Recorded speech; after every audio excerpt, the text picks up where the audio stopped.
wakaf atau mungkin juga zakat, semua perlu kita lakukan sebagai upaya kita menjadi makhluk yang pandai bersyukur.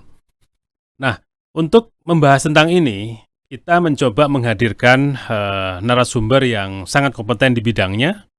Kita nanti akan berdiskusi sekaligus ngobrol-ngobrol. Siapa tahu memang hal yang disampaikan itu memang perlu Anda cari yang ternyata Anda ingin tahu terkait itu. Sehingga apa yang menjadi pembahasan kami memang harapan kami bisa bermanfaat bagi pemirsa dan pendengar Radio SKFM. Nah, saya hadirkan dua narasumber pada kali ini, yaitu yang pertama langsung saja saya sapa Bapak Ustadz Zargani. Assalamualaikum Pak Ustadz. Waalaikumsalam warahmatullahi wabarakatuh. Ya, bagi Anda orang Bontang, Kalimantan Timur ya, mungkin Anda sudah sangat mengenal beliau.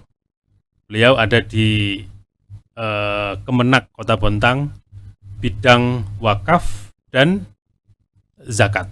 Ya, di samping beliau tidak kalah tenarnya ya di Bontang, karena Pak Ustadz Kubasiga ini, ya langsung saja saya perkenalkan. Beliau Ketua Basnas Kota Bontang yang hari-hari juga sering mondar-mandir di masjid ya untuk ceramah, bukan untuk sholat ya, kelola spasi ya semuanya, tapi untuk berceramah. Nah, kedua narasumber ini akan kita sengaja kita hadirkan di studio ini. Kita akan bahas tentang zakat dan wakaf. Assalamualaikum Pak Ustadz. Berdua sudah datang di studio. Kita akan berdiskusi terkait tema kita pada edisi kali ini. Baik pemirsa PKTV dan pendengar Radio SKM 103.9, kita akan mencoba satu persatu. Pertanyaan mungkin Kemenak dulu ini, Pak Zargani. Pak Zargani, mungkin sebelum kita lebih jauh tentang wakaf dan zakat, ya saya ingin mendengar dulu pengertian dari wakaf dulu, terus atau zakat dulu dan wakaf, kira-kira agar pemirsa PKTV dan pendengar ini bisa mengembalikan memori. Kalau yang pernah dapat terus ingat kembali, kalau yang belum dapat jadi oh ini gitu. Silakan Pak Zargani. Terima kasih. Assalamualaikum warahmatullahi wabarakatuh. Waalaikumsalam warahmatullahi wabarakatuh. Alhamdulillah wassalatu wassalamu ala Rasulillah Sayyidina Muhammad ibn Abdullah wa ala alihi wa sahbihi wa wala. La haula wala quwwata illa billah. Pemirsa dan pendengar, alhamdulillah di edisi kali ini kami bisa menyapa pemirsa dan pendengar untuk sedikit berbagi tentang zakat dan wakaf. Ya. Tadi ditanyakan pengertian. Kalau zakat itu kan dari kata zakah, ya pembersih. Ya. Jadi orang yang berzakat adalah orang yang membersihkan hartanya. Nah, kemudian kalau wakaf itu kata bermakna berhenti. Jadi menghentikan barang dari kepemilikan seseorang untuk dimanfaatkan oleh orang banyak. Nah, gitu. Jadi barang itu sudah berhenti sampai di situ, nah, kemudian dimanfaatkan. Nah, jadi secara arti logatan seperti itu. Kalau zakat itu adalah pembersih, kalau wakaf itu menghentikan kepemilikan pribadi untuk dimanfaatkan oleh orang banyak. Nah, itu secara bahasa. Jadi ya kalau orang berzakat berarti dia membersihkan hartanya. Kalau orang berwakaf berarti itu barang sudah berhenti milik pribadi. Ya. Itu. Pemirsa, saya kok berkeyakinan ada banyak yang kurang paham, tapi setelah tadi disampaikan, termasuk saya juga. Wakaf itu tahunya orang wakaf ke tanah untuk buat masjid, mesti seperti itu ya, untuk buat musala. Nanti selanjutnya seperti apa tentang wakaf, nanti coba kita tanyakan lagi.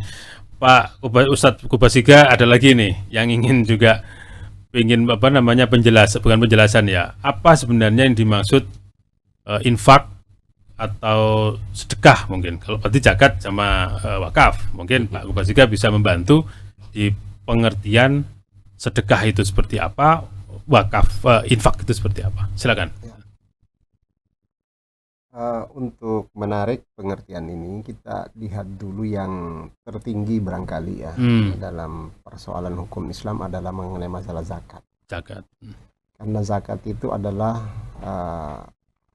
betul-betul harus sesuai dengan apa yang disampaikan oleh Allah. Jadi dia adalah sesuatu yang tertentu, barang tertentu, kemudian dikeluarkan dikeluarkan juga tertentu, bahagian tertentu, kemudian diberikan kepada orang yang tertentu. Jadi semuanya terikat. Nah, itu zakat ya. Zakat. Adapun mengenai masalah infak, ini pun infak ini bisa dibagi menjadi dua.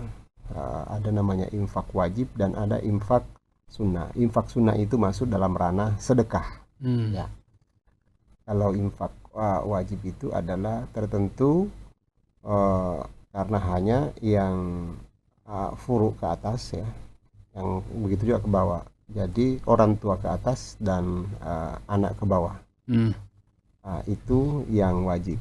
Adapun yang fleksibel, yang namanya infak tidak terikat atau sedekah, itu yang bersifat fleksibel ya, yang fleksibel. Jadi saya kira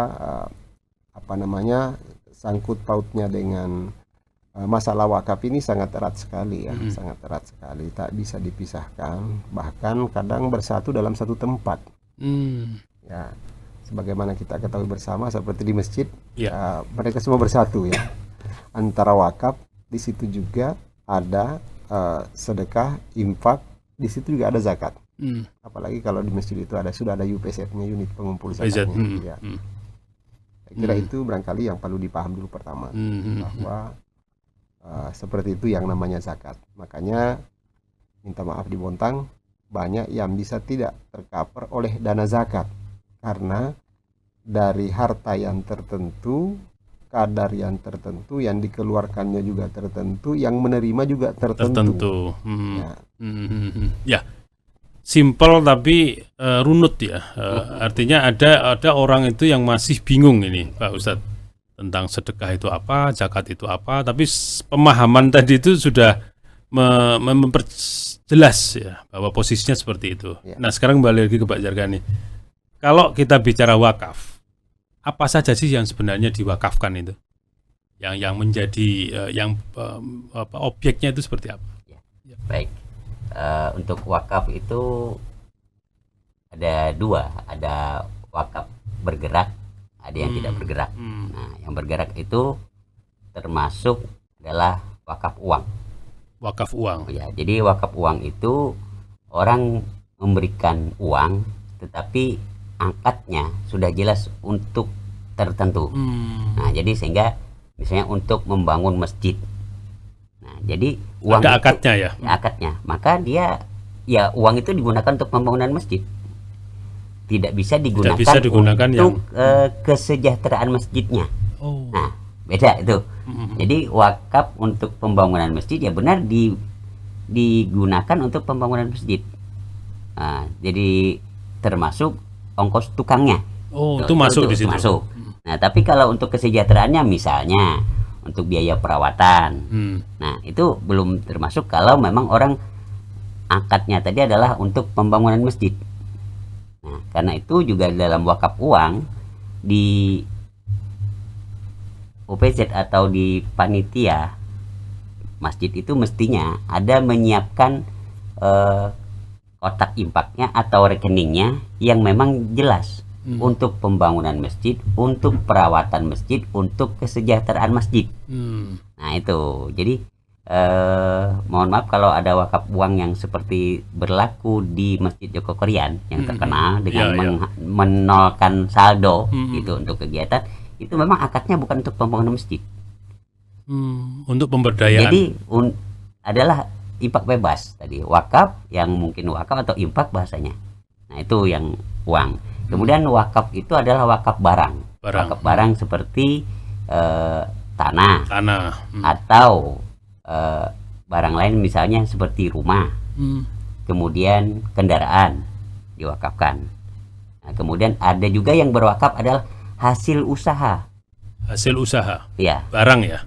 Jadi hasil usaha itu bisa berupa barang, bisa berupa uang. Oh. Ya, untuk di Kota Bontang ada satu tempat yang mewakafkan hasil usahanya dari cucian kendaraan. Jadi baik kendaraan roda 2 ataupun roda 4, hasilnya itu dia sudah Dinyatakan, diakatkan. Iya, diakatkan dan melapor ke Kementerian Agama bahwa hasil usahanya adalah untuk diwakafkan ke pondok pesantren Tahfidzul Quran. Nah, jadi dari hasil itu, jadi bukan semua dari pendapatan, artinya hasilnya, misalnya dia hari itu modalnya 10.000, kemudian dia mendapatkan 12.000, berarti 2.000-nya itu adalah untuk diwakafkan.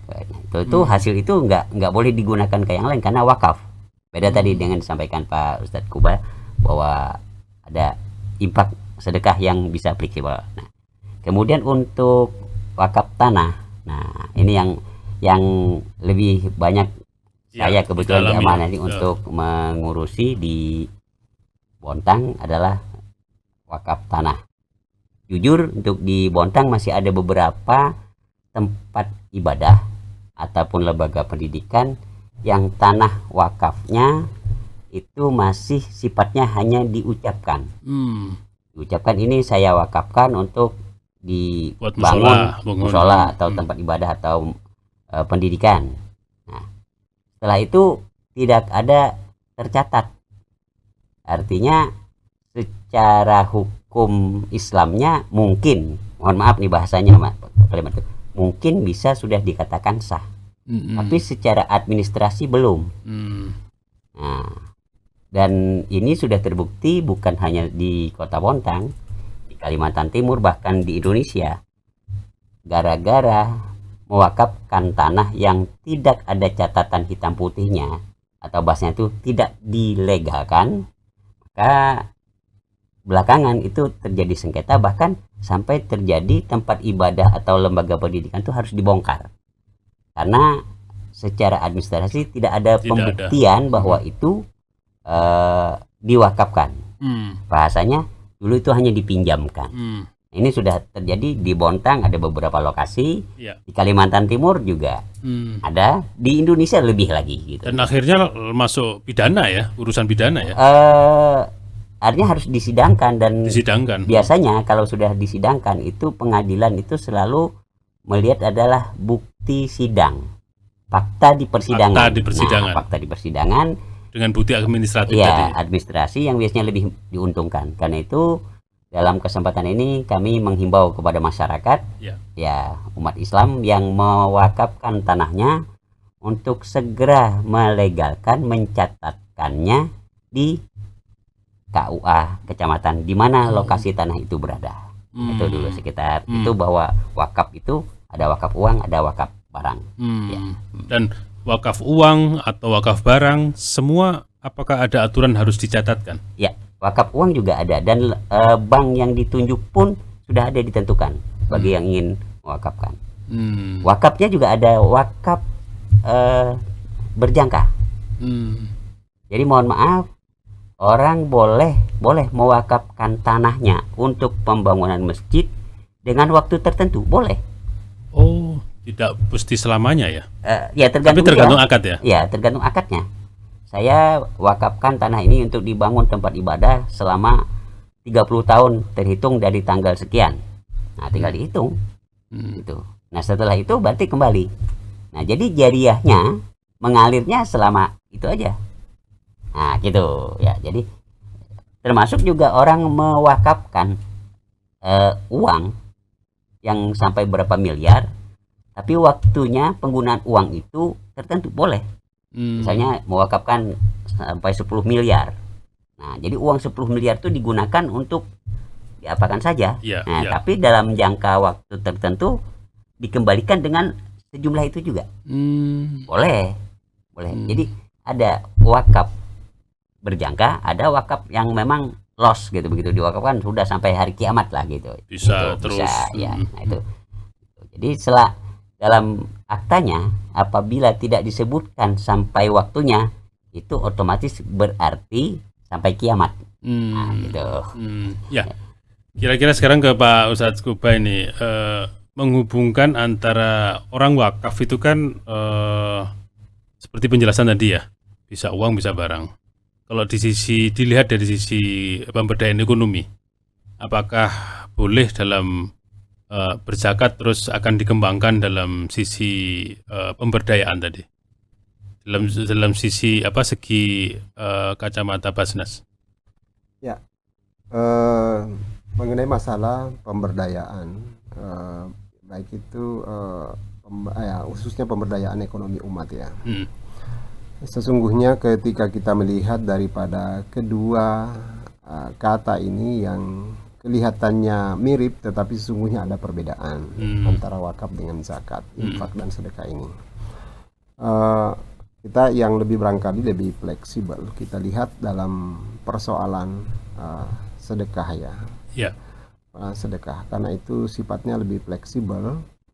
Jadi dia juga berafiliasi dengan pemberdayaan ekonomi umat sebagaimana di wakaf. Jadi sesungguhnya ini ada dua sebenarnya opsi ya yang bisa kita pilih ya, semacam dua fitur yang bisa kita pilih ketika kita mau mengeluarkan, kita punya barang ataukah uang ya. Karena kalau memang di Basnas itu mayoritasnya adalah ke uang ya, uang atau dalam hal ini khimah. Jadi untuk pemberdayaan ekonomi umat memang di zakat itu, apalagi sekarang ini di Indonesia khususnya, itu target daripada Basnas seluruh Indonesia itu ada dua. Yang pertama adalah pendidikan, ya, pemberdayaan dalam persoalan pendidikan. Kemudian yang kedua adalah pemberdayaan ekonomi umat dalam bentuk seperti apa yang dilakukan di Bontang dengan setmat dengan dengan semacamnya. Ya. Jadi apa hubungannya, korelasi antara wakaf ini, sebagaimana tadi dijelaskan oleh senior kami Pak Hiar kami, bahwasanya itu diberikan oleh orang untuk dikasih berhenti hak kepemilikan ya, hak kepemilikan seseorang dan diberikan kepada umat. Nah, ini di dalam pemberian kepada umat ini tentunya ada banyak hal yang bisa dilakukan. Salah satunya adalah pemberdayaan ekonomi yang ada di dalamnya, dan disinilah titik temunya antara wakaf dan zakat. Kalau misalnya wakaf ini kita kembali kepada arti sesungguhnya, yaitu berhenti baik dari segi pemilikan, dan mayoritasnya itu apa yang ada di dalamnya itu harus dihentikan di situ. Jadi harus ditetapkan sehingga diharapkan itu ke depannya antara wakaf dengan zakat ini, maka zakat datang, zakat, infak dan sedekah datang, dalam hal ini lembaga zakat datang untuk memberdayakan lebih luas.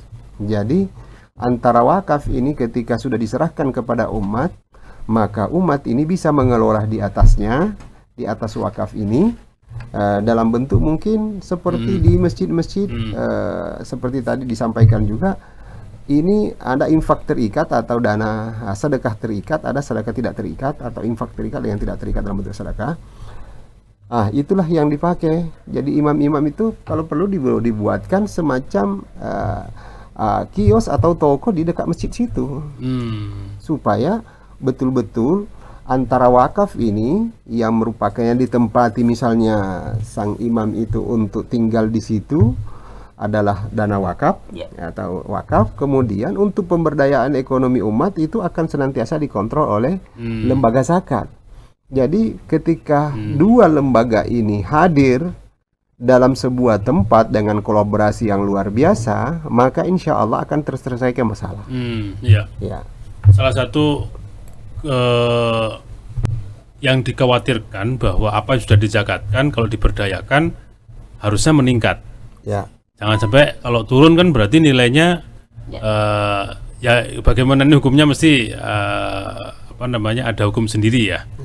Nah, apalagi tadi maksud saya menghubungkan antara zakat dan wakaf dan zakat seperti itu. Areal wakaf digunakan untuk pemberdayaan ekonomi. Nah, akhirnya ini akan meningkat dan tidak akan berkurang kan begitu. Nah, sekarang Pak Zarga nih, kepada, atau mungkin seperti gini, kepada siapa menyerahkan wakaf itu? Oh, iya. Ya, ini kan saya ingin wakafkan ini Iya. untuk ini, terus kepada siapa? Nah, ini mesti harus ada penjelasan lebih lanjut. Silakan, Pak. Ya, baik.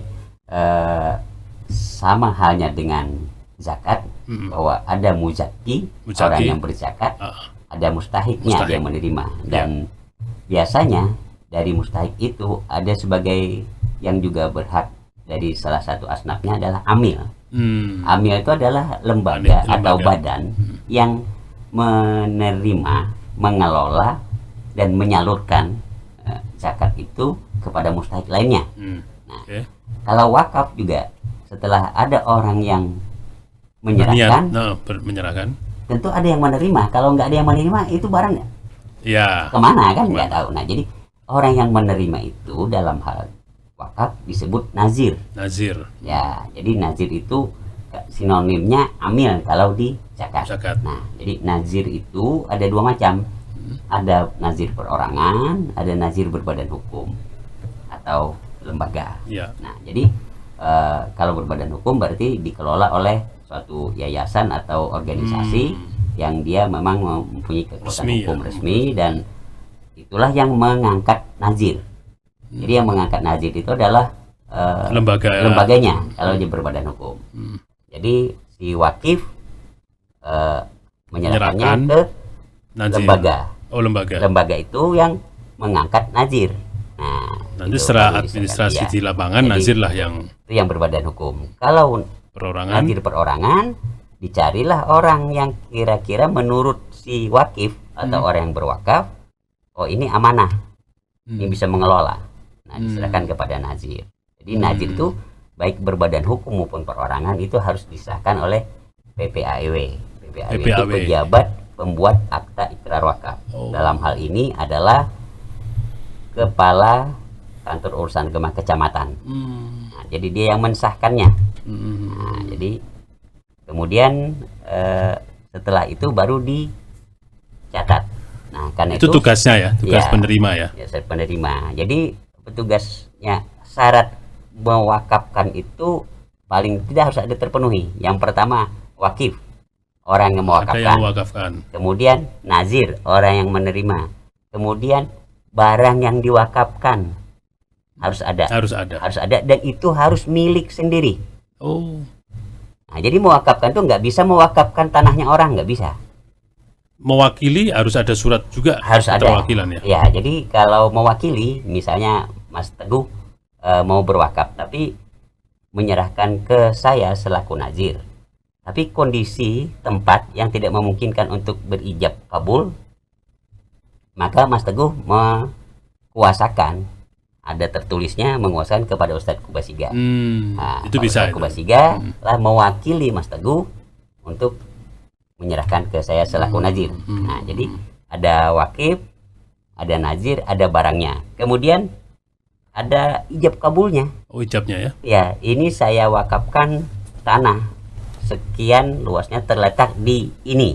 Nah, kata nazir, saya terima, saya kelola. Nah, gitu. Jadi ada wakif, ada nazir, ada PPAEW, pejabat yang mencatat tadi. Kalau orang nikah itu ada penghulunya. Nah, gitu, ada yang mencatat. Kemudian ada barangnya, ada ijab kabul. Jadi tidak, ijab kabul itu dituangkan juga sama dengan orang nikah dalam buku nikah. Dalam itu dituangkan dalam akta ikrar wakaf. Nah, ada aktanya nanti. Ada. Jadi di situ. Jadi harus gitu. Syarat nanti mewakafkan itu nggak bisa langsung begitu. Dilihat dulu. Cek ya, survei ya. Mas Teguh tadi menyerahkan tanah wakaf atas, dilihat dulu Mas Teguh benar nggak suratnya tanahnya ini atas nama Mas Teguh. Nah, kalau atas nama orang lain nggak bisa. Suratnya apa, harus sertifikat atau PPAT atau hanya legal? Paling rendah itu adalah surat keterangan. Keterangan garapan. Ya, itu paling rendah. Baru naik lagi sedikit kan segel, kemudian baru PPAT. Baru sertifikat. Nah, jadi itu. Apapun bisa ya sebenarnya. Bisa. Yang penting ada surat menerangkan bahwa barang itu memang miliknya Mas Teguh. Tidak mesti sertifikat. Tidak. Surat keterangan pun sudah bisa. Misalnya masih tanah garapan yang masih hutan belantara, kemudian digarap, kemudian di situ kan ada tokohnya tuh yang menerangkan RT kah atau apa pejabat atau pihak kehutanan. Itulah fungsinya survei itu ya. Iya, jadi dilihat dulu. Mohon maaf, di Bontang ya, ada satu kasus yang kami terpaksa membatalkan ikrar wakaf itu. Ada itu? Ya. Membatalkan. Kenapa? Ternyata Mas Teguh misalnya berwakaf, suratnya atas nama Mas Teguh udah diikrar wakaf. Belakangan begitu kami minta suratnya itu yang aslinya, awalnya kan menyerahkan fotokopinya. Ya. Ternyata surat itu digadaikan di bank. Oh. Nah, berikutnya yang Mas Teguh tadi tidak mampu mencicil melunasi di bank. Ya. Dan dilimpahkanlah pelunasannya ke masjid. Pak Kubasiga misalnya. Nah, Pak Kubasiga menerima itu, tidak tahu bahwa itu sudah diikrar wakafkan oleh Mas Teguh. Nah, belakangan begitu kami uruskan sampai mau sertifikat, baru terbongkar ternyata itu tanah sudah dialih pemilik oleh Pak Kuba tadi misalnya kan. Nah, maka kami tidak bisa menerima wakaf itu. Nah, ini salah satu pentingnya bahwa kita dalam berikrar wakaf, kita memang harus melihat surat aslinya. Tidak bisa fotokopiannya. Nah, itu kan meyakinkan bahwa yang diwakafkan adalah milik kutam, miliknya sendiri. Tidak bisa milik orang lain. Nah, itu ya. Itu gambaran dulu. Siapa tadi yang menerima barang wakaf adalah nazir. Ya, tugas nazir nanti ada sendiri nanti. Ya. Sebelum ke situ, saya ingin hubungkan ini dengan Basnas ini kan kalau sudah dilimpahkan terus membentuk sebuah OPZ, sebuah di masing-masing musola ini, anggap aja kita objeknya musola ini atau masjid ya, kurang lebih sama ya. Nah, terus pemberdayaannya kan ke masyarakat sekitar gitu. Nah, ini terus pembinaan yang dilakukan oleh Basnas selama ini apabila sudah ada wakaf, kegiatannya terus jalan. Nah, ini apa yang mesti harus dibina di dalam proses orang sudah melakukan zakat itu, wakaf ke satu lembaga. Apakah bisa terus lantas dia membuat OPZ atau membuat badan sendiri gitu, seperti apa Pak? Jadi ya kalau kami pandang seperti ini, jadi untuk persiapan maka nazir ini sebagai pemilik sebagai pemilik daripada wakaf ini sebenarnya telah menyiapkan untuk misalnya di masjid ya, karena masjid itu pasti yang punya itu pasti nazir, pasti nazir ya, bukan yang lain-lain, walaupun itu takmir masjidnya mengatakan saya yang ini, tetapi bukan dia pemiliknya. Dia cuma ini kadang-kadang yang lupa yang lupa seolah-olah itu bukan haknya dia. Bahkan membangun pun seharusnya itu harus dengan izin nazir. Nah, begitu juga di dalam lembaga zakat, karena ini kita di lahannya orang sebenarnya, di lahannya bukan lahannya lembaga zakat. Ya. Dan yang bergerak juga di situ bukan mereka nazir. Mereka hanya panitia pembangunan saja, panitia. Jadi semuanya itu makanya di dalam pelaksanaan itu sesungguhnya, makanya bagaimanapun Pak Yarkani dia adalah atasan saya. Nah, ini juri atau ini nih? Ya, ini jadi, sudah wasit. Ya, karena harus melalui beliau semua, makanya legalitas landing Basnas itu senantiasa ada di Kementerian Agama. Nah, jadi gitu. Jadi dalam pemberdayaan ekonomi umat ya, karena ini adalah sudah milik umat dan yang mau diberdayakan ini adalah umat, maka Basnas datang untuk memberikan fasilitas itu mungkin dalam bentuk dana, baik itu dana zakat ketika itu adalah dan pastilah orang muslim kalau di masjid ya. Dana zakat, infak ataukah sedekah, baik itu infak terikat ataupun infak tidak terikat. Maka itu diberdayakan dengan cara pertama mungkin pembinaan. Setelah pembinaan kita ada pengawasan, evaluasi. Dan disinilah saya katakan tadi bahwa Basnas itu kalau berjalan bersama dengan nazir, ya Basnas ketika berjalan dengan nazir, maka itu sungguh-sungguh sangat sempurna. Sangat sempurna. Di mana banyak lahan-lahan tidur yang dimiliki oleh nazir yang tidak diberdayakan. Ya, saya tahu persis kalau di Bontang itu banyak, ya, banyak ya. Yang menunggu sudah, ini, yang cocok, menunggu. itu. Ya. Cuma untuk pemberian pemberian kuasa sebenarnya itu belum familiar di kita ya. Jadi belum familiar. Yang sesungguhnya itu jangan ditidurkan tanah wakaf itu. Betul. Sebab wakaf itu menunggu untuk diberdayakan sehingga yang wakif ini yang sudah mewakafkan ini mendapatkan pahala lebih banyak. Ya. Karena mengapa dia wakafkan tanahnya? Karena dia ingin mendapatkan pertambahan dalam tidurnya dia punya lahan. Ya. Nah, jadi inilah fungsi kita sesungguhnya sebagai amil. Dan mungkin Pak Yarkani di atasnya nazir atau di bagian nazir, untuk kita berkolaborasi dan saling mensupport dan mendukung dari semua program-program yang ada, termasuk pemerintah Kota Bontang sebagai eksekutif ya, eksekutor ya, sebagai eksekutor kota. Itu mendorong semua pihak dan menghubungkan satu dengan yang lain yang kira-kira senada. Ketika itu terjadi, maka kita bisa dahsyat di Kota Bontang. Saya tidak bisa bayangkan kalau misalnya eksekutor, legislator, semua memberikan jalan untuk itu, kemudian Basnas bisa bergerak, kemudian Nazir bisa mengawasi dan memberikan masukan-masukan, maka saya kira orang miskin ini gampang sekali untuk dientaskan. Ya, karena sasaran kita sesungguhnya wakaf-wakaf ini selain untuk kegiatan keagamaan, juga kepada pemberdayaan ekonomi umat. Ya, itu sangat penting sekali, sangat penting. Dan ini sesungguhnya seperti wakaf-wakaf pasar Islami. Sebenarnya itu bisa kita lakukan. Karena tidak mesti orang wakaf itu nanti ke masjid. Kalau misalnya wakaf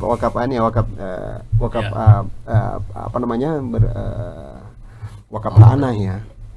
Wakaf untuk pasar pun dapat pahala itu. Wakaf pahala bukan saja untuk sholat, karena banyak berpandangan seperti ini, Pak.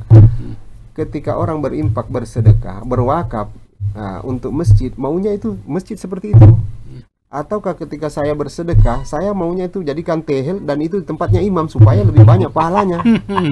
Berpikirnya begitu ya? Ya, berpikirnya. Dan Allah mencatatnya kan nggak seperti itu. Itu terlalu sempit sesungguhnya. Jadi seperti ini masalahnya. Kalau kita diperintahkan sholat, apakah hanya sholat yang diperintahkan? Iya. Ternyata wudhu juga diperintahkan. Ternyata bukan saja wudhu saja diperintahkan, tetapi mandi wajib pun diperintahkan. Jadi satu perintah membawahi banyak perintah-perintah yang lain untuk sampai ke situ. Sama dengan ini tadi, kita disuruh untuk pemberdayaan ekonomi umat, tidak serta-merta langsung ke situ kepada titik final, tetapi ada prahnya dulu untuk sampai kepada objek yang dituju, kemudian apa endingnya. Nah, dari ending itu baru ada evaluasi. Jadi sesungguhnya perlu dibangun sebuah komunikasi yang sejalan semua ya. Yang sejalan di pemerintah Kota Bontang, dari Kementerian Agama, pemerintah kota beserta dengan perangkat-perangkat pemerintah, termasuk adalah Basnas karena diangkat oleh pemerintah kota resmi, melalui juga Kementerian Agama. Legalitas landingnya dari situ. Ya. Ya, baik pemirsa PKTV dan pendengar Radio SK FM dimanapun Anda berada, semakin menarik pembahasan kita tadi, dan saya yakin pemirsa PKTV dan pendengar juga mulai memahami baik pengertian, pemahaman dan lain-lain. Tapi saya masih nanti akan bertanya tentang persamaan atau perbedaan nadir, amil dan takmir. Nah, nanti akan saya coba tanyakan, tapi kita akan dengarkan pesan-pesan yang satu ini masih di PKTV dan Radio SKFM.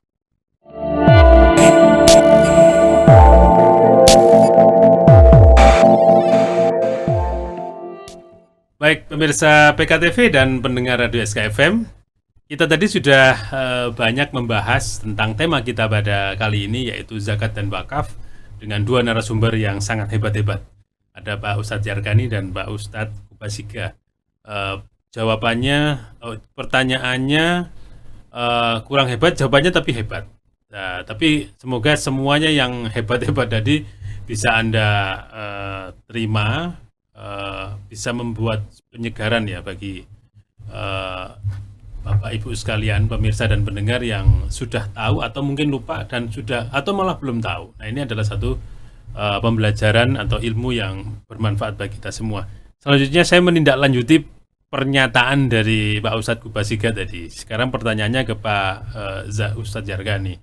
Persamaan dan perbedaan nazir, amir, amil dan takmir. Ya, baik. Ya.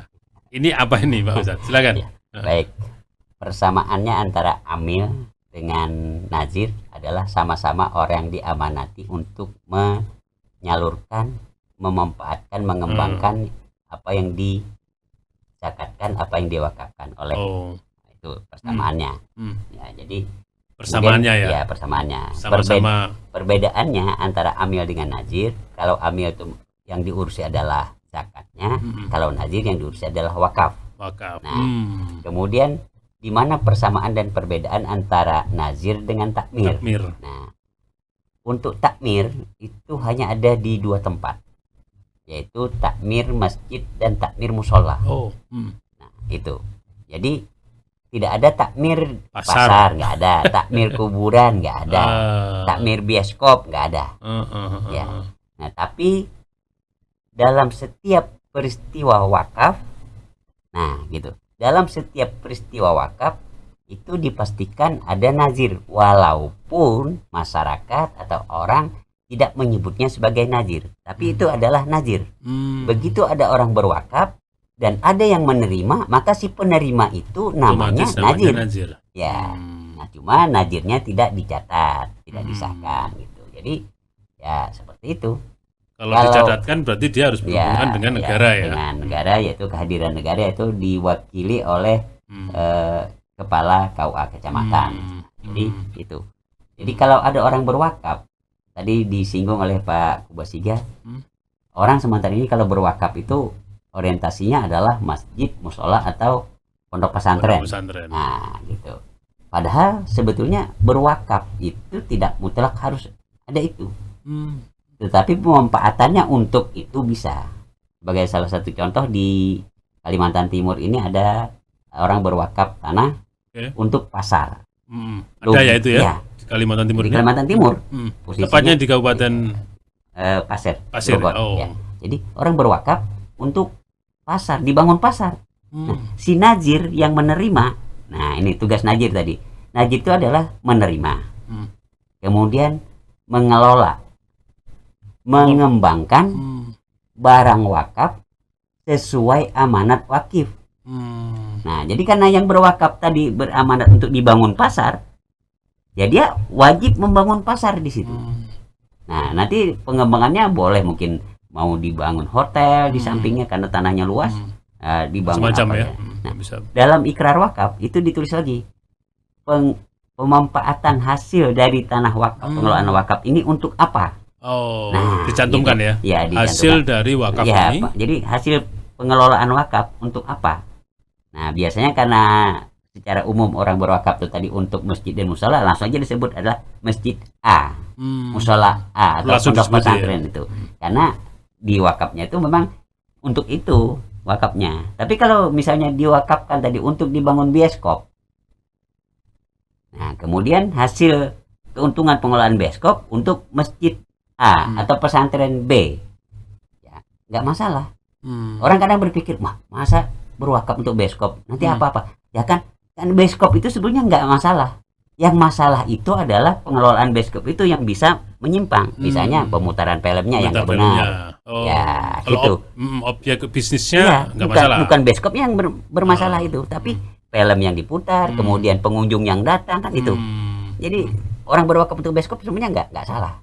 Kalau yang diputar bagus, yang nonton juga teratur, mungkin tetap jalan. Nah, jadi sebetulnya kita tuh mempersempit pemahaman kita, otak mempersempit kita, pemahaman. sehingga begitu disebut pasar, disebut bioskop, itu sudah orientasi negatif aja. Padahal tidak, gitu loh. Ya, mohon maaf aja bahasa kita tuh handphone saja. Iya. Handphone saja, misalnya itu kan tergantung dari apa?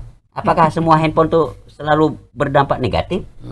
Buktinya sekarang orang berdakwah melalui handphone. Ya, gitu tuh saya. Jadi barang wakaf itu bisa kemana saja. Yang penting pemanfaatannya untuk apa. Nah, sebagai contoh, mohon maaf, kalau umat Muslim pernah ke Madinah, baik itu melaksanakan haji atau umroh.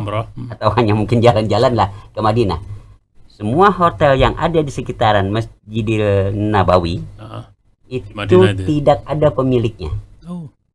Tidak ada pemiliknya. Yang ada itu adalah pengelola hotel. Ya, jadi dia kontrak 10 tahun misalnya oleh ini. Nah, nanti pemiliknya siapa? Itu nazir. Sebab hotel itu berdiri di atas tanah wakaf. Mulai zaman Khalifah Umar. Nah, rata-rata itu tanah wakaf. Tanah wakaf. Pengelolaannya, hasil dari itu semuanya ya untuk ya pengembangan Masjidil Nabawi itu sendiri, termasuk membayar honor para mubaliknya, cleaning service-nya, seperti itu. Jadi kalau nanti seperti disampaikan Ustadz Kubasiga tadi, nazir bisa berkolaborasi dengan amil untuk mengelola, itu luar biasa. Di Bontang, alhamdulillah sudah ada beberapa nazir yang punya pemikiran menghasilkan produk, artinya dari tanah wakaf yang segitu tapi bisa menghasilkan. Ada di Tanjung Laut Indah, ada ya. Ya, itu tanah hanya ukuran sempit, dibangun masjid tidak cukup, tapi dibangun tempat parkir masjid, parkir mobil bagi masyarakat. Kenapa? Secara geografis di Tanjung Laut Indah itu padat penduduk, masyarakat tidak bisa masuk membawa mobil ke depan rumahnya karena di situ melalui jembatan. Karena tanah rumah berada di atas laut. Nah, maka pengurus masjid membeli tanah yang sempit, kemudian dikasih atap, pagar supaya aman. Masyarakat yang punya mobil di sana sewa, parkir itu sewa. 1 bulan hanya murah, 42.000. Dan tapi menghasilkan bisa sampai 12 mobil. Nah, itu dikalikan tanpa terasa sebulan sudah lebih 400.000. Itu yang itu mengalir tiap bulan. Bagi masjid hanya bermodalkan atap dan tiang ulin di kiri kanannya.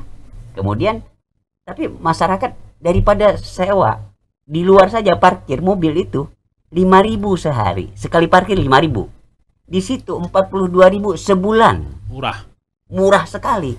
Tapi bagi nazir itu luar biasa menghasilkan. Satu tahunnya berapa? Jelas ya tapi. Nah, itu. Kemudian ada yang membangun sarang walet di atas masjid. Sengaja dibangun karena memang menghasilkan. Nah, ternyata dari pengelolaan itu mampu membayar honor guru TK-TPA, sehingga anak-anak yang ngaji tidak dibebankan lagi harus membayar SPP. Nah, gitu. Kemudian ada yang membangun sarana umum. Di sana kalau malam hari digunakan untuk olahraga badminton. Nah, pada waktu tertentu masyarakat yang ingin ada hajatan, daripada sewa tenda taruh yang sekian juta, mending sewa di situ, tinggal di dekor, selebihnya masuk ke kas. Itu luar biasa, pemikiran yang sederhana sebetulnya. Jadi untuk mengembangkan barang tanah wakaf itu tidak mesti harus tanahnya luas, tetapi mampu membaca kondisi kebutuhan masyarakat yang itu tidak terpenuhi oleh masyarakat sekitar situ. Nadir harus mengambil kesempatan untuk itu. Iya. Ya, nanti saya akan tanyakan tentang Nadir ini ke Pak Ustadz Kuba ini. Apa yang Pak Ustadz sampaikan, harapan tadi ternyata sudah ada yang laksanakan di Bontang ini. Meskipun ini kalau dibuka secara komprehensif dan terprogram gitu, itu akan sangat sini. Pertanyaan selanjutnya, apabila pada saat pengelolaan itu dilaksanakan nanti ya, siapa tahu ini program ini bisa jelas-jelas banyak nadir-nadir yang pintar yang bisa mengelola itu. Tapi pengelolaannya itu merugi. Lah ini mesti pandangan Ustadz ini, bukan pandangan Kota Basnas ini.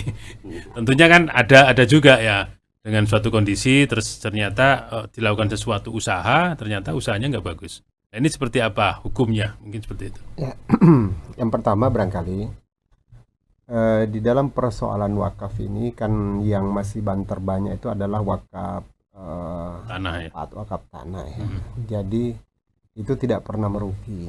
Dia selalu mengikuti perkembangan tentunya. Tidak mungkin tanah berkurang ya. Tidak pernah berkurang. Nilainya juga. Nilainya. Makanya saya bilang tadi bahwa ketika berkolaborasi dengan pengelola infak sedekah termasuk juga zakat, di situ persoalan rugi merugi itu tidak jadi masalah.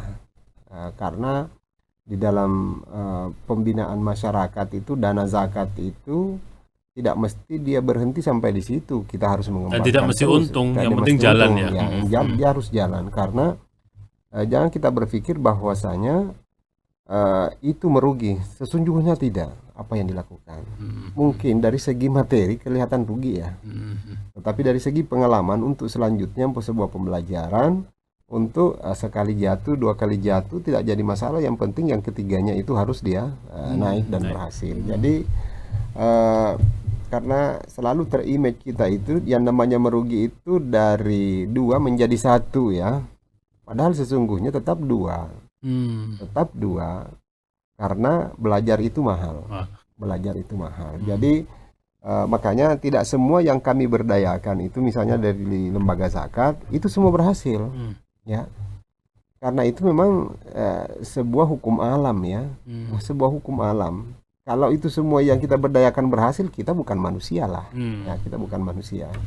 Jadi pada intinya, kenapa ada wakaf ini supaya ada lahan yang tidak artinya tidak tidur saja. Tidak tidur seperti itu saja, sehingga dan juga tidak bisa diotak-atik sehingga masih ada semacam sesuatu yang bisa tetap untuk berdiri, untuk berusaha. Jadi makanya saya sampaikan dari awal tadi bahwa ketika kolaborasi itu terjadi di kita bersama, bahkan kita bisa membuat sesuatu yang luar biasa di kota kita yang kecil ini. Banyak pasar-pasar Islami di Kota Bontang belum ada, ya belum ada yang merasa nyaman orang masuk. Misalnya pasar yang ber-AC, ya pasar yang ber-AC, kemudian fresh semua yang ada di dalam, mungkin kita berikan semacam pendingin dan lain-lain sebagainya sehingga bisa bertahan nyaman, kemudian pengunjung itu bisa datang dan bisa berlama-lama. Nah ini yang sesungguhnya merupakan PR kita semua. Betul. Baik dari pemerintah kota, yang tugas legislasi di Dewan juga harus memberikan dana-dana aspirasi dana pokirnya khusus untuk lebih banyak kepada yang lebih banyak manfaatnya kepada masyarakat. Ya, saya tidak mengatakan apa yang dilakukan sekarang itu tidak ada manfaatnya, ada juga manfaatnya, tetapi kita melihat kepada jangka panjang. Karena istilahnya jangan kita melihat akan apa yang dia makan hari ini, tetapi apa yang akan dimakan untuk sampai dia mati. Nah, ini yang harus kita pikirkan. Makanya kolaborasi ini sangat dibutuhkan. Kolaborasi antara nazir dengan para amil yang ditugaskan oleh pemerintah kota, baik itu kalau misalnya nazir itu dari pusat Pak Ustadz ya. Karena Kementerian Agama masih bentuk vertikal begitu ya, vertikal. Kalau pemerintah kota itu kan sudah bersifat Basnas ini sudah teritorial ya, jadi daerah ya daerah, provinsi ya provinsi, pusat ya pusat. Ya tentang lahannya sudah ditentukan semua sesuai dengan aturan-aturan yang telah yang dibuat. Nah, jadi persoalan pembinaan itu butuh dana. Ya, makanya dikatakan ada dana fleksibel ya, dana fleksibel itu fleksibel. Kenapa? Karena pergerakan itu juga memang fleksibel, naik atau ke bawah atau turun ya, naik atau turun.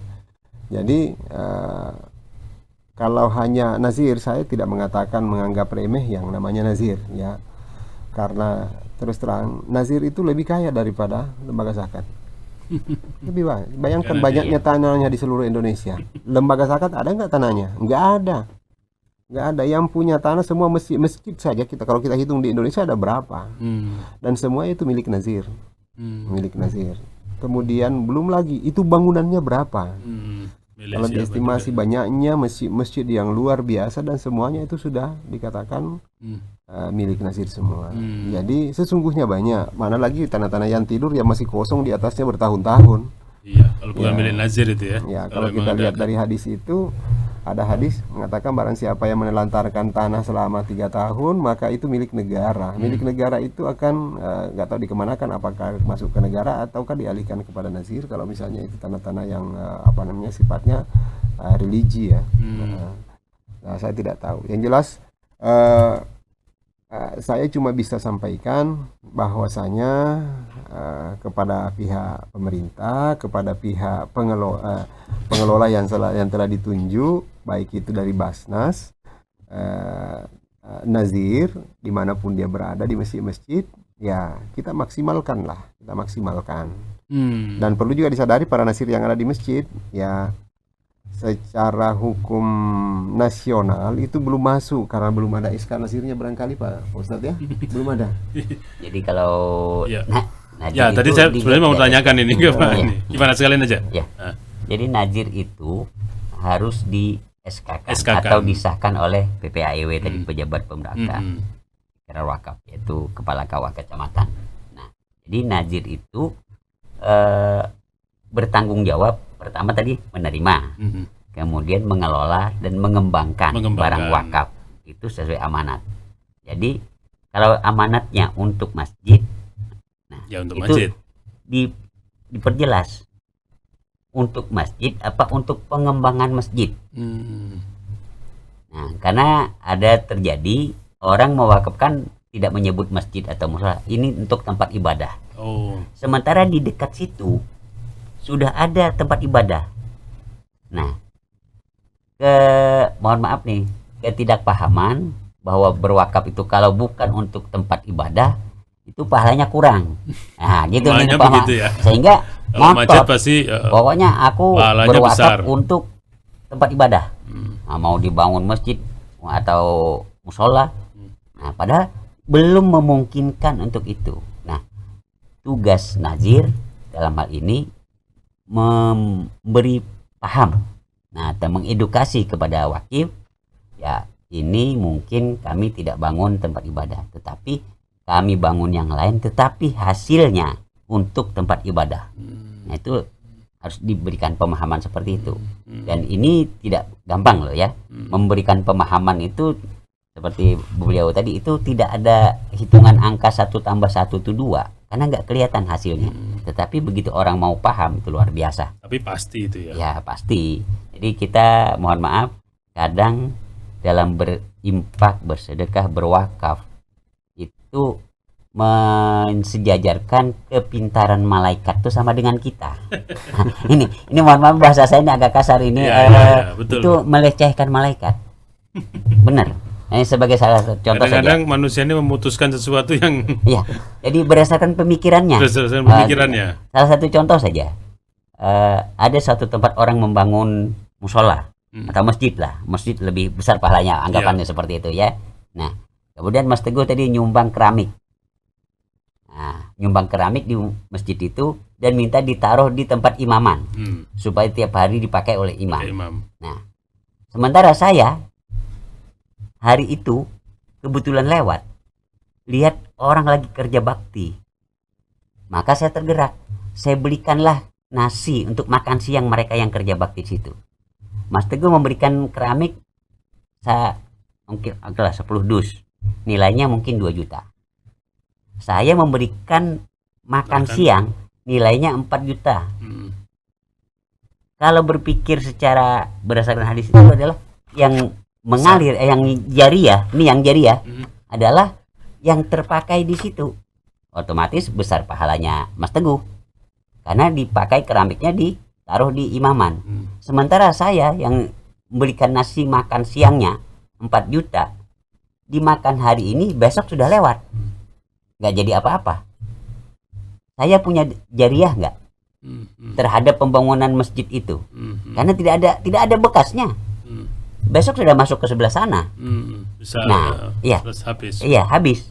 Nah, kalau kita mensejajarkan kepintaran kita dengan malaikat dengan kita, selesai saya nggak dapat pahala. Hitungannya begitu. Hari itu aja yang saya dapat pahala. Besok sudah nggak lagi karena barangnya sudah habis. Mas Teguh yang walaupun hanya 2 juta tapi ditaruh di imaman lagi. Terus. Nah, itu kalau kita menghitung malaikat itu pintarnya sama dengan kita. Nah, jadi kembali tadi kepada nazir, bahwa nazir itu kalau bisa dari sekian pengurus yang 5 orang atau 3 orang yang berbadan hukum, boleh 3 orang, itu salah satunya harus ada yang berpikir bisnis, otak bisnis, supaya kelak tempat ibadah ataupun gedung yang ada di atas tanah wakaf itu tidak lagi mengedarkan kenceleng. Tetapi adalah juga kadang-kadang ya. Iya, tidak, apalagi mohon maaf, kita masih ada di Indonesia. Ini di Indonesia, bukan di Bontang, bukan di Kaltim. Masih ada orang yang meminta sumbangan di tengah jalan kan? Iya. Nah, itu menandakan bahwa nazir belum terlalu berpikir kreatif untuk bagaimana bisa bisnis. Jadi punya tanah wakaf itu dimaksimalkan. Boleh dijadikan rumah sewa, sarang walet, atau tadi mungkin tempat parkir gitu. Boleh. Yang penting pengelolaan hasilnya itu adalah untuk kesejahteraan masjid. Nah, kesejahteraan masjid itu mau dibangun masjidnya boleh. Ya. Mau pembiayaan untuk biaya kebersihan apa perawatan operasionalnya gitu loh. Nah, bayar listriknya, bayar airnya. Nah, itu harus. Jadi supaya juga orang yang berimpak, orang yang bersedekah itu tidak terbebani. Mohon maaf sekali lagi. Ini kembali ke tugas takmir nih, bukan nazir. Takmir kalau salah menggunakan uang wakaf, sekali lagi, uang wakaf ya. Itu bukan hanya salah, tetapi dia sudah dosa. Kalau dia salah. Jadi menjadi pengurus takmir, ketua takmir atau pengurus lainnya itu tidak segampang itu bebas menggunakan uang. Makanya dilihat akadnya orang memberikan uang itu untuk apa. Jadi kita juga dihimbau nih supaya jangan menghukum, jangan menyeret ke pengurus takmir yang sudah dia ini tapi dia salah. Janganlah menyedekahkan uang tuh niatnya untuk pembangunan masjid. Jangan. Siapa tahu uang itu terpakai bukan untuk pembangunan, ternyata untuk bayar air. Ternyata untuk bayar honor marbot. Tidak amanah ya berarti. Nah, berarti kan dianggap tidak amanah. Salah itu secara fikih. Nah, maka kita bersedekah, berimpak di masjid untuk kesejahteraan masjid. Ya terserah mau diberikan sabun kah untuk mencuci karpetnya. Ya mohon maaf aja karena ada uang wakaf yang memang tadi untuk pembangunan masjid, akhirnya karpet di masjid sampai bau apek itu nggak bisa dicuci. Kenapa? Mau cuci ngeluarkan uangnya dari mana? Diambil dari impak. Orang impak kemarin sudah impaknya, akadnya itu untuk pembangunan. Nah ini yang harus dipisahkan ya. Jadi harus kita beribadah itu jangan mementingkan, mohon maaf, kitanya. Sekali lagi nih sebagai contoh, kadang kita tuh beribadah itu untuk kepentingan kita, nggak urus dengan yang lain. Nah itu makanya ada dalam di zakat maupun di wakaf itu ada ibadah sosial. Ibadah sosial itu kita beribadah ojo saenae dewe, harus melihat ke orang. Kadang berpikir kita sendiri. Ya salah satu contoh saja yang saya bilang tadi, beribadah itu hanya kepuasan diri sendiri. Kita baca Al-Quran saja, tapi dengan suara yang keras, tapi mengganggu orang. Nah itu sebenarnya berpikirnya hanya untuk yang penting saya kan ngaji, kan ngaji baca Quran kan pahala. Nah tapi tidak cukup ilmu untuk itu. Nah jadi juga dalam hal itu. Nah dalam berwakaf juga sekali lagi, berwakaf, berzakat itu mudah, asal mau mengikuti. Ya mengikuti, kalau nggak tahu tanya, datang ke Basnas, datang ke KUA, datang kemana, kami mau berwakaf seperti ini, seperti apa. Gampang sebetulnya, mudah, dan itu bisa menjadikan pahala bagi yang berwakaf, bagi yang berzakat itu multi pahalanya itu, berlipat terus. Ya karena manfaat dari itunya juga multi. Nah, ya, oke. Ini kayaknya pertanyaan terakhir ini sebelum Kak Ubazika ke Pak Ustadz Zargani. Apa yang harus disiapkan oleh orang yang mau berwakaf? Ya, kan tadi pertanyaan terakhir itu sekaligus juga saya pertegas. Silakan Pak Ustadz. Ya. Bagi yang mau berwakaf, siapkan bukti-bukti kepemilikan barang yang diwakafkan. Itu aja. Resmi Selebihnya ya. gitu ya. Jadi kalau memang Mas Teguh mau berwakaf, apapun mau berwakaf, mobil, mau berwakaf tanah, pastikan suratnya atau surat keterangan yang mendukung bahwa benar yang diwakafkan tuh miliknya Mas Teguh. Ya jangan mewakafkan miliknya orang, itu nanti masalah, bisa dituntut oleh orang. Nah, aku nggak mewakafkan. Nah itu aja. Selebihnya itu diurus oleh KUA dan Kemenak. Bahkan mohon maaf kalau berwakaf tanah, walaupun tadi hanya surat keterangan dari RT bahwa menerangkan itu tanahnya, tetap sah gitu. Di ikrar wakafkan. Selebihnya tuh sudah urusan sampai terbit sertifikat loh. Nah padahal untuk dari segel aja harus ke PPAT, dari PPAT baru bisa ke sertifikat. Itu kan kalau yang biasa milik pribadi itu bayar loh. Nah tapi kalau dengan melalui wakaf diserahkan, itu nazir akan dibantu dan di backup oleh KUA dan Kemenak sampai terbit ya gitu. Jadi tidak ada yang sulit. Kendala yang ada, mohon maaf, untuk di tahun 2022 itu di Bontang ada tanah wakaf yang sudah berikrar, ada 70 lokasi, namun hanya 31 yang siap memperlihatkan surat tanah kepemilikan wakif. Yang sisanya masih dalam tahap pencarian. Dan saran dari Kemenak ya atau KUA? Kita usahakan kalau memang mentok nanti kita bantu sampai dari mulai mendekati minta surat keterangan dari RT, lurah dan camat ya, sampai terbit. Jadi alhamdulillah kita sudah memasukkan 31 lokasi yang insya Allah habis lebaran itu tim Badan Pertanahan sudah survei ke lapangan dan siap untuk mengukur, untuk menerbitkan sertifikat tanah wakaf. Ya. Dan ini luar biasa. Baik Ustaz, kayaknya yang menyimpulkan ini Pak Jika ini. Karena secara teknis tadi sudah disampaikan oleh Pak Ustaz Jargani. Saya coba bantu kuncinya pertanyaannya begini Pak Ustaz. Lebih tinggi mana kedudukan zakat, sedekah, infak, atau mungkin pertanyaan saya salah, tapi silakan dibenarkan. Silakan Pak Ustaz. Ya. Sesungguhnya kalau dari regulasi Islam ya, regulasi Islam itu yang tertinggi adalah yang wajib tentunya ya. Yang wajib. Zakat ya. Ya, zakat dulu, ya zakat. Kemudian turun kepada infak. Nah, infak inilah nanti yang bercabang dua menjadi salah satunya sedekah. Ya, sedekah. Karena langsung dirasakan oleh umat.